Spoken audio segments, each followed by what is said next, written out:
तो देखो, फिजिक्स से जितना ही डरोगे उतना ही ज्यादा वो आपको डराने वाला है एंड उतना ही आपको ज्यादा टाइम लगेगा अपने मार्क्स को बूस्ट करने में फिजिक्स के अंदर।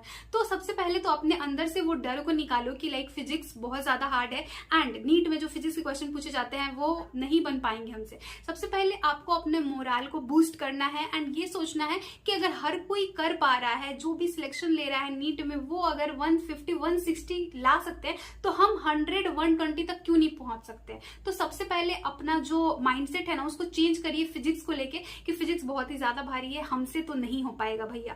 अगर आपसे नहीं हो पाएगा ना तो अपना सिलेक्शन भी नीट में भूल जाइए, अपना माइंडसेट चेंज करिए। आप लोग जो इतना ज्यादा डर रहे हो ना फिजिक्स से कि भाई पता नहीं फिजिक्स में है क्या, मतलब आप एक बात सोच के देखो, फिजिक्स में आपको लगभग 15 ऐसे क्वेश्चंस मिलते हैं जो कि डायरेक्टली फॉर्मूला बेस्ड होते हैं। अगर आपने सारे चैप्टर्स के फॉर्मूलाज भी याद करके आप एग्जाम में बैठ गए ना तो आप आराम से 12 से 15 क्वेश्चंस को सॉल्व कर सकते हो। तो अपना ये जो माइंडसेट है कि बहुत हार्ड है, बहुत भारी है, नहीं हो पाएगा, अगर यही आपके माइंड में चलते रह जाएगा ना तो आप कभी भी फिजिक्स को नहीं सॉल्व कर पाओगे एंड आपका फिजिक्स में कभी भी 120 के आसपास नंबर नहीं आ पाएगा। तो थोड़ा सा माइंडसेट चेंज करिए एंड ये सोचिए कि अगर सब लोग कर पा रहे हैं, अगर कुछ नीट एस्पिरेंट 180 तक पहुंच पा रहे तो मैं 100 120 तक क्यों नहीं पहुंच सकती हूँ। फिजिक्स में मार्क्स को इम्प्रूव करने के लिए आपको ढेर सारा मॉक टेस्ट भी प्रैक्टिस करना पड़ेगा। इसके लिए आप नीट अभ्यास मॉक टेस्ट पेपर ले सकते हो जिसमें कि आपको टोटल 24 मॉक टेस्ट पेपर मिल जाएगा एंड इसमें 14 पार्ट टेस्ट होंगे and 10 full syllabus mock test paper मिलेगा। सबसे पहले आप देख लो कि यहाँ पे सिलेबस भी प्रोवाइड करा गया है जो कि आपका पार्ट टेस्ट का सिलेबस होगा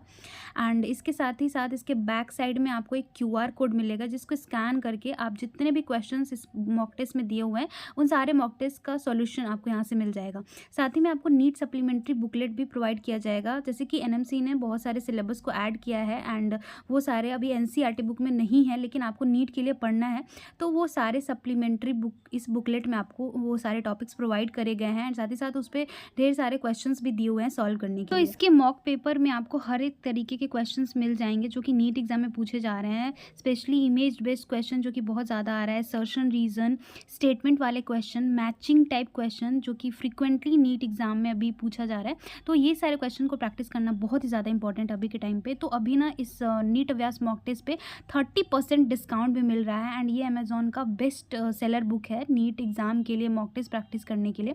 तो आप इस बुक को ले सकते हो, लिंक्स मैंने डिस्क्रिप्शन बॉक्स में प्रोवाइड कर दिया है। 45 दिन बाकी है ना, तो इन 45 दिन को किस तरीके से आपको यूटिलाइज करना है फिजिक्स के अंदर कि आप आराम से 100 मार्क्स के लिए प्रिपेयर हो जाओ।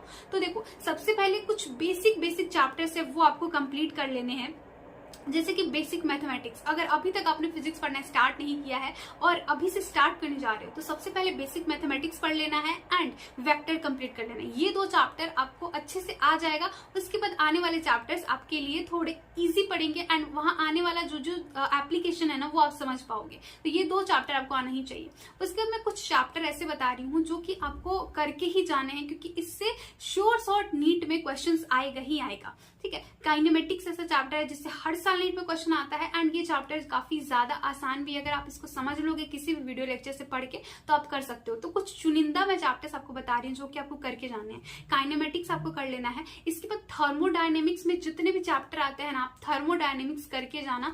थर्मोडायनेमिक्स एक ऐसा चैप्टर है जहां पे ना थ्योरेटिकल पॉइंट्स भी काफी ज्यादा पूछे जाते रहे, थ्योरेटिकल क्वेश्चंस बहुत ज्यादा पूछे जाते रहे। तो अगर आप उसके थ्योरेटिकल एस्पेक्ट वाले सारे पोर्शन को समझ गए ना तो आप आराम से उसके क्वेश्चंस को सॉल्व कर लोगे एंड वहां के जितने फॉर्मूलाज है अगर वो याद कर लिया साथ में तो कोई दिक्कत ही नहीं, क्योंकि इससे ज्यादातर बार ऐसा क्वेश्चन आता है जो डायरेक्टली फॉर्मूला बेस्ड होगा या फिर थ्योरेटिकल क्वेश्चन होगा। तो ये चैप्टर आपको कर लेना है। एसएचएम एंड वेव ऐसा चैप्टर है जो कि मतलब मैं पर्सनली बता रही हूँ, मेरे नीट प्रिपरेशन के टाइम पे मतलब ये ऐसा चैप्टर था जो कि मेरे को बहुत ज्यादा भारी लगता था। मतलब जब मैं 11th में थी ना तो मुझे तो ऐसा लगा था कि एसएचएम वेव पता नहीं क्या है उसमें, कि मतलब उसका नाम सुनते ही मुझे डर लग जाता था। वो इसलिए था क्योंकि मैंने क्लास 11th में इस चैप्टर को थोड़ा भी पढ़ा ही नहीं था, मुझे इसके बारे में बेसिक जानकारी भी नहीं थी इस चैप्टर के बारे में। जब मैं फर्स्ट टाइम इसको LN में पढ़ी एंड वहां पे मेरे को टीचर ने पढ़ाया जब, तो मुझे इतना पसंद आया ये चैप्टर। एंड ये चैप्टर काफी ज्यादा मतलब ऐसा है कि आप अगर इसको समझ लेते हो एक बार तो आप इसके क्वेश्चंस को आराम से सॉल्व कर सकते हो। कोई बहुत ज्यादा इसमें ऐसे लेंदी क्वेश्चन क्वेश्चंस नहीं आते हैं। तो ये चैप्टर एसएचएम एंड वेव दोनों करके जाना है आपको। तो आपको 11th में काइनेमेटिक्स हो गया, वेक्टर तो करनी ही है, वेक्टर करना है, काइनेमेटिक्स करना है, थर्मोडायनेमिक्स करना है, एसएचएम एंड वेव करना है, एंड इसके अलावा आपको यहाँ पे ग्रेविटेशन चैप्टर कर लेना है। देखो ग्रेविटेशन अगर आप कर लोगे आपके लिए इलेक्ट्रोस्टैटिक जो है क्लास 12th का वो आसान होगा। इलेक्ट्रोस्टैटिक आपको करने के लिए नहीं बोल रही हूँ क्लास 12 का, लेकिन अगर आप ग्रेविटेशन कर लोगे तो उस वाले चैप्टर के भी कुछ क्वेश्चंस है जिसको आप इजिली सॉल्व कर सकते हो बिना पढ़े ही। तो ग्रेविटेशन कर लेना। तो ये 5 चैप्टर आपको क्लास 11th में करने हैं। ये 5 चैप्टर अगर आप कर लेते हो तो आप बहुत सारे क्वेश्चंस को सॉल्व कर लोगे। इस चैप्टर को करने के बाद सिर्फ इसको पढ़ के छोड़ नहीं देना है। सबसे पहले तो आपको वीडियो लेक्चर से कंप्लीट कर लेना है, फिर इसका फॉर्मूला सीट बना लेना है। आपको फॉर्मूला सीट मेरे टेलीग्राम चैनल पे भी कुछ चैप्टर्स के मिल जाएंगे, आप एक बार जाके देख लेना।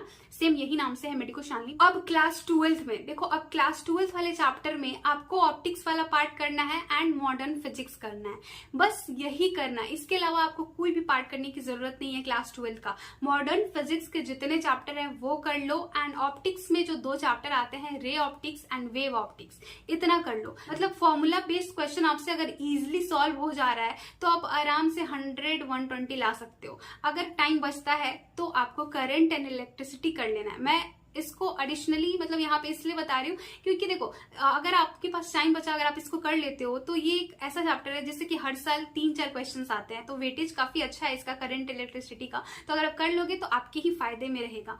तो अगर नहीं भी होता है कोई बात नहीं है, आपको मॉडर्न फिजिक्स के सारे चैप्टर एंड ऑप्टिक्स वाले सारे चैप्टर कर लेने हैं, और इसके अलावा जो मैंने क्लास 11th के चैप्टर बताए वो कर लेना। मतलब बहुत ही अच्छे से करना है, ऐसा नहीं कि मतलब ऊपर कर लिया, ऐसा नहीं। मतलब आपको वीडियो लेक्चर्स पढ़ने हैं प्रॉपर, एंड उसके अलावा अगर आप नोट्स लिख के नहीं बना सकते हो क्योंकि टाइम नहीं है आपके पास, तो अगर आप पीडब्ल्यू के वो लेक्चर्स से पढ़ रहे होगे जो कि यूट्यूब पे है, तो आपको उसका पीडीएफ पीडब्ल्यू ऐप पे मिल जाएगा। तो वो पीडीएफ ले लेना साथ में, एंड वहां पे आपको नोट्स भी मिल जाएगा, एंड आपको वीडियो लेक्चर साथ में देखना है तो बनाना नहीं पड़ेगा नोट्स, तो वो ज्यादा आसान हो जाएगा आपके लिए।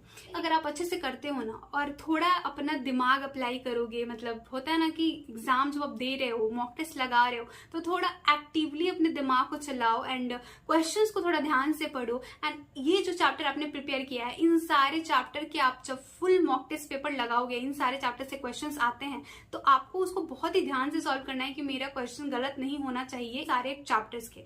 तो इन सबको पढ़ने के बाद आपको ढेर सारे मॉक टेस्ट प्रैक्टिस कर लेने हैं। तो आप जब भी मॉक टेस्ट दोगे तो इन सारे पर्टिकुलर चैप्टर के आपको सारे क्वेश्चन सॉल्व करने हैं, क्योंकि आप इन सारे चैप्टर्स को बहुत अच्छे से प्रिपेयर किया है, तो आपको इन सारे क्वेश्चन को अटेम्प्ट करना आना ही चाहिए। करनी है और एक्स्ट्रा कुछ भी नहीं करना। अगर आपको एक्स्ट्रा टाइम मिल रहा है तो आप क्वेश्चन प्रैक्टिस पे टाइम दो। आप इसको पढ़ के आपका टाइम बच जा रहा है तो आप ना क्वेश्चन प्रैक्टिस में अपना टाइम लगाओ। क्वेश्चन प्रैक्टिस करने के लिए आप यूट्यूब वीडियोस का हेल्प लो। बुक नहीं सॉल्व करने की जरूरत है, क्योंकि बुक सॉल्व करोगे आपके क्वेश्चन फंसेंगे, फिर आप उसके जो टेक्स्ट सोल्यूशन होता है आपको समझ में नहीं आएगा, तो वो और ज्यादा कंफ्यूजन क्रिएट करेगा। तो उससे अच्छा है लास्ट कभी 45 दिन है वीडियो क्वेश्चन प्रैक्टिस करो। यूट्यूब खोलो, यहाँ पे यूट्यूब पे आपको बहुत सारे वीडियो लेक्चर्स मिल जाएंगे जहाँ पे अभी क्वेश्चन ही सॉल्व कराए जा रहे हैं। लास्ट में जाके ना यूट्यूब पे ऐसे सेशन लगाए जाते हैं जहाँ पे सिर्फ और सिर्फ क्वेश्चन प्रैक्टिस कराए जाते हैं हर चैप्टर के।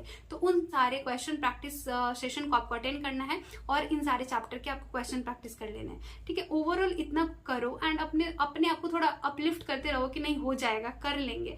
मतलब आप अपने आप को मोटिवेटेड रखोगे ना, अपने ऊपर वो कॉन्फिडेंस दिखाते रहो कि नहीं मेरा तो हो जाएगा, मैं कर लूंगी। अगर मैं पढ़ रही हूँ लास्ट के 45 दिन में मुझे करना ही है तो करना ही है। एक वो अपने अंदर एकदम से फर्म डिसीजन बना के रखो एंड डिमोटिवेट नहीं होना है। बस इतना कर लो, इतना कर लोगे ना, आई गारंटीड कि आपको आराम से 100-120 के करीब पहुंचने से कोई नहीं रोक सकता है, ठीक है। So wish you all the best. अच्छे से करो इतना प्रिपेयर। 45 दिन में बहुत कुछ हो सकता है। बहुत लोग क्रैश कोर्स ज्वाइन करके अपने नंबर को बहुत अच्छे से इंक्रीज करते हैं। तो आप बस ये समझो कि मेरे लिए क्रैश कोर्स वाला टाइम है एंड मैं उसी तरीके से इसको यूटिलाइज कर रही हूँ। इन सारे चैप्टर्स को कंप्लीट करके मैं 100-120 तक अपने आप को पहुंचा के रखूंगी फिजिक्स के अंदर। चलो इस वीडियो के लिए इतना ही। अच्छा लगा होगा तो प्लीज चैनल को सब्सक्राइब कर लेना एंड वीडियो को लाइक भी कर देना। मिलते हैं नेक्स्ट वीडियो में। Thank you so much.